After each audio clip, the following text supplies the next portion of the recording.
अस्सलाम वालेकुम। आज हमारा नेक्स्ट टॉपिक है rectangular coordinate system. Rectangular coordinate system को हम क्यों यूज़ करते हैं? असल में होता यह है कि जब भी हमने किसी वेक्टर को किसी भी जगह पर रिप्रेजेंट करना हो तो हमें इसके लिए एक रेफरेंस एक्सेस की ज़रूरत पड़ती है। रेफरेंस एक्सेस मीन किसी हवाले की ज़रूरत पड़ती है कि वेक्टर की डायरेक्शन किस तरफ हुआ है। वेक्टर की डायरेक्शन को रिप्रेजेंट करने के लिए हम दो लाइनों का सहारा लेते हैं और वो दोनों लाइनें एक दूसरे के परपेंडिकुलर होती हैं। तो जैसे आपके सामने ये फिगर बनी हुई है कि हमारे पास एक एक्स एक्सेस है, एक हमारे पास वाई एक्सेस है, और ये दोनों एक्सेस जो हैं वो एक दूसरे के परपेंडिकुलर हैं। तो अगर हम इसकी डेफिनेशन करने जाएं तो हम कहते हैं the system of two reference lines drawn at right angle to each other are known as rectangular coordinate system. ये इसकी डेफिनेशन होगी। इसका जो दूसरा नाम होता है रेक्टेंगुलर कोऑर्डिनेट सिस्टम का, उसका दूसरा नाम है कार्टीजियन कोऑर्डिनेट सिस्टम। इसका दूसरा नाम है कार्टीजियन कोऑर्डिनेट सिस्टम। और ये जो रेक्टेंगुलर कोऑर्डिनेट सिस्टम है इसको आमतौर पर हम दो टाइप्स इसकी लेते होते हैं। Types of rectangular coordinate system दो तरह की होती हैं।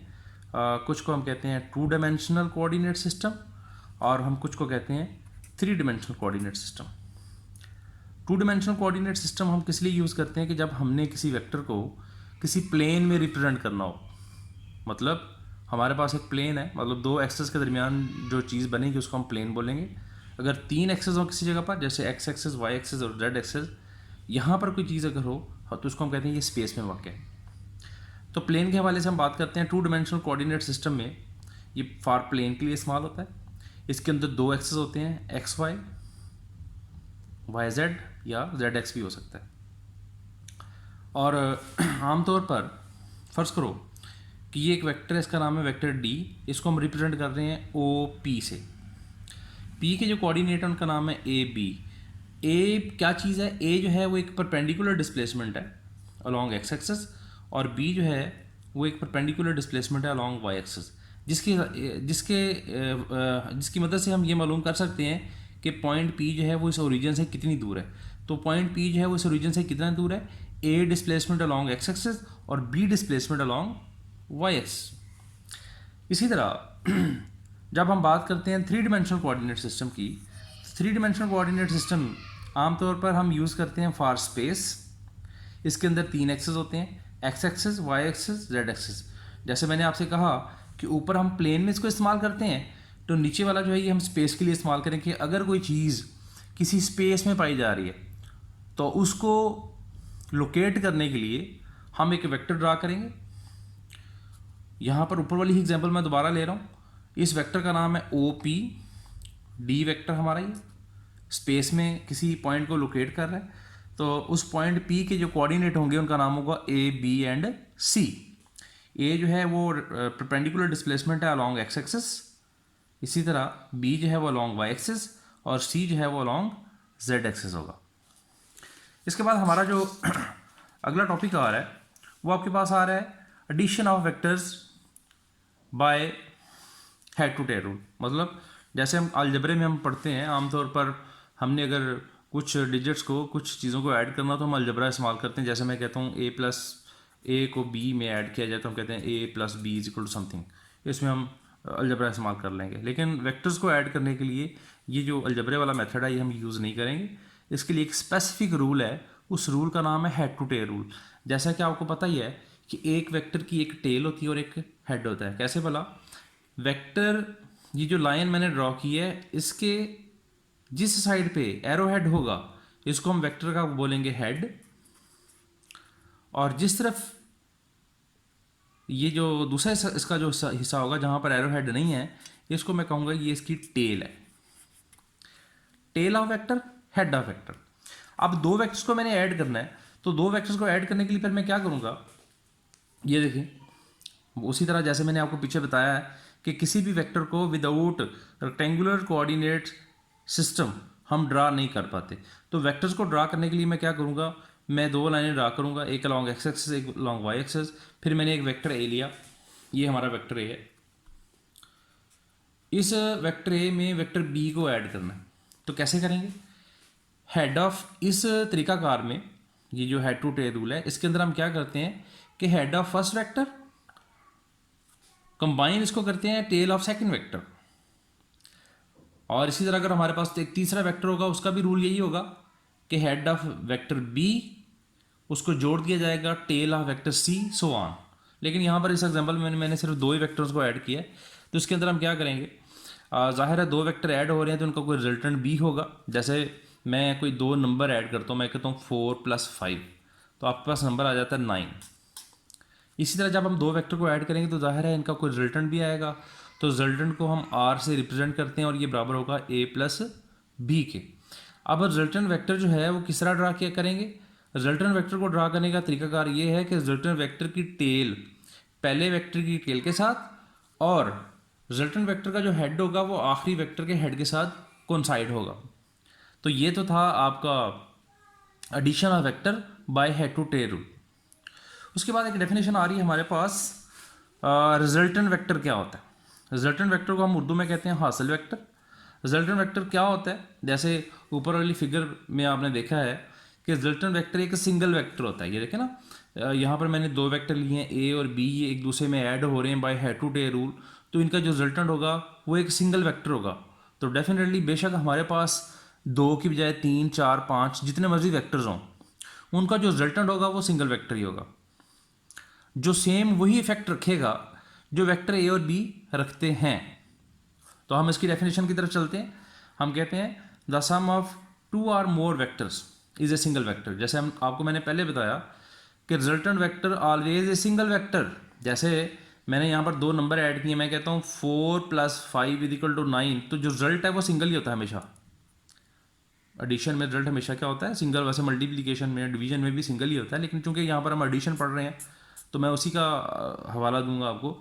जैसे हम 3 या 4 या 5 नंबरों को ऐड करते हैं तो उनका रिजल्टेंट एक सिंगल वेक्टर होता है। इसी तरह यहाँ पर भी यही होगा कि जब हम 2 या 2 से ज़्यादा वेक्टर्स को ऐड करते हैं तो उनका जो सम है वो एक सिंगल वेक्टर ही होता है। तो डेफिनेशन भी हम इसी तरह ही करेंगे, the some of 2 or more vector is a single vector which would have the same effect as all the original vector taken together. अब यहाँ पर ओरिजिनल वेक्टर्स कौन से हैं भाई, यहाँ पर ओरिजिनल वेक्टर होंगे वेक्टर ए और बी। उसके बाद हमारा जो अगला टॉपिक आ रहा है वो है वेक्टर सब्ट्रैक्शन। जैसे बच्चों ऊपर मैंने आपको पढ़ाया एडिशन ऑफ वेक्टर, तो नीचे मैं आपको पढ़ा रहा हूँ वेक्टर सब्ट्रैक्शन। तो जैसे एडिशन ऑफ वेक्टर में हम हेड टू टेल रूल इस्तेमाल करते हैं, तो इसी तरह वेक्टर की सब्ट्रैक्शन में भी हम हेड टू टेल रूल ही इस्तेमाल करेंगे। लेकिन सब्ट्रैक्शन ऑफ वेक्टर में हम क्या करते हैं, जिस वेक्टर को सब्ट्रैक्ट करना हो उसकी डायरेक्शन को रिवर्स कर दिया जाता है। फॉर एग्जाम्पल मैं आपको एक एग्जांपल देता हूँ। मैं कहता हूँ कि जनाब फ़र्ज़ करें हमारे पास ये एक वेक्टर है, ये है वेक्टर ए, मुझे इसमें वेक्टर बी को ऐड करना है। तो मैंने वेक्टर ए के अंदर वेक्टर बी को ऐड किया, किस तरह कि हेड ऑफ फर्स्ट वेक्टर जो है उसको कोइंसाइड करवा दिया टेल ऑफ सेकंड वेक्टर। और इसी तरह इनका जो रिजल्टेंट है वो भी हमने इसी तरह ड्रा किया कि रिजल्टेंट की टेल पहले वेक्टर की टेल के साथ और रिजल्टेंट का हेड जो है वो दूसरे वेक्टर की आखिरी वेक्टर की मतलब हेड के साथ लगा दिया। लेकिन सब्ट्रैक्शन में हम क्या करेंगे, सब्ट्रैक्शन में हम क्या करेंगे कि वेक्टर बी के तो मैं ऐसे ही बनाऊंगा, ये हमारा वेक्टर बी है, लेकिन हम यहाँ पर क्या करेंगे, वेक्टर ए की डायरेक्शन आप देख रहे हैं ये वाली है, मैं यहाँ पर क्या करूँगा, मैं वेक्टर ए की डायरेक्शन को उल्टा दूंगा, रिवर्स कर दूंगा। तो यहाँ पर ये वेक्टर ए हो गया, तो हम इसको लिख सकते हैं b - a। तो यहाँ पर हम देखिए हम क्या कहते हैं, हम कहते हैं the subtraction of A vector is equivalent. Equivalent का मतलब होता है उसी तरह का होता है, किस तरह होता है, टू द एडिशन, एडिशन की तरह का होता है, of the same vector with its direction reverse. आपके सामने मैंने यहाँ पर देखें क्या किया, मैंने वेक्टर ए की डायरेक्शन को क्या कर दिया, रिवर्स। अब यहाँ पर जब हम इसका वो निकालेंगे रिजल्टेंट, तो इसका रिजल्टेंट जो है वो हमारे पास क्या आएगा, r = b - a। उसके बाद हमारा जो अगला टॉपिक आ रहा है वो आ रहा है multiplication of vector by scalar. मसलन multiplication of vector by scalar, for example अगर हम किसी वेक्टर को किसी स्केलर के साथ मल्टीप्लाई करते हैं तो हम देखना चाहते हैं कि उस वेक्टर पर क्या असर होगा। फॉर एग्जांपल मेरे पास बच्चों एक वेक्टर है, उसका नाम है वेक्टर ए। मैं इस वेक्टर ए को एक स्केलर के साथ मल्टीप्लाई करता हूँ, तो मैंने आपको पढ़ाया था पिछले लेक्चर्स के अंदर कि तमाम जो नंबर्स होते हैं वो स्केलर होते हैं। मैं इस वेक्टर ए को मल्टीप्लाई कर देता हूँ किसी स्केलर 5 के साथ, तो मल्टीप्लाई करने के बाद इस वेक्टर ए का नाम अब क्या हो जाएगा 5a। इसका क्या मतलब हुआ कि भाई किसी स्केलर के साथ मल्टीप्लाई करने से क्या हुआ, हमने यहाँ पर ये देखा कि हमने ये देखा कि वेक्टर की मैग्नीट्यूड जो है वो 5 टाइम बढ़ गई। अब जो हमारे पास नंबर हैं वो पॉजिटिव भी हो सकते हैं, नेगेटिव भी हो सकते हैं। तो पॉजिटिव की सेंस में तो मैंने आपको बता दिया कि अगर कोई पॉजिटिव नंबर जो है वो किसी वेक्टर के साथ मल्टीप्लाई करेगा, और ये बात याद रखें टॉपिक में तो लिखा हुआ है vector by multiplication of vector by scalar. तो बच्चों यहाँ पर ए जो है वो वेक्टर है, जबकि 5 जो है वो क्या है, वो स्केलर है। जब एक स्केलर जो है वो किसी वेक्टर के साथ मल्टीप्लाई करता है, अगर स्केलर पॉजिटिव है तो सिर्फ मैग्नीट्यूड ही बढ़ेगी। लेकिन अगर इस 5 की जगह पर मैं लगा देता हूँ -5, तो क्या होगा कि वेक्टर की मैग्नीट्यूड जो है वो 5 टाइम बढ़नी तो है, लेकिन इस नेगेटिव की वजह से वेक्टर की जो डायरेक्शन है वो भी रिवर्स हो जाएगी।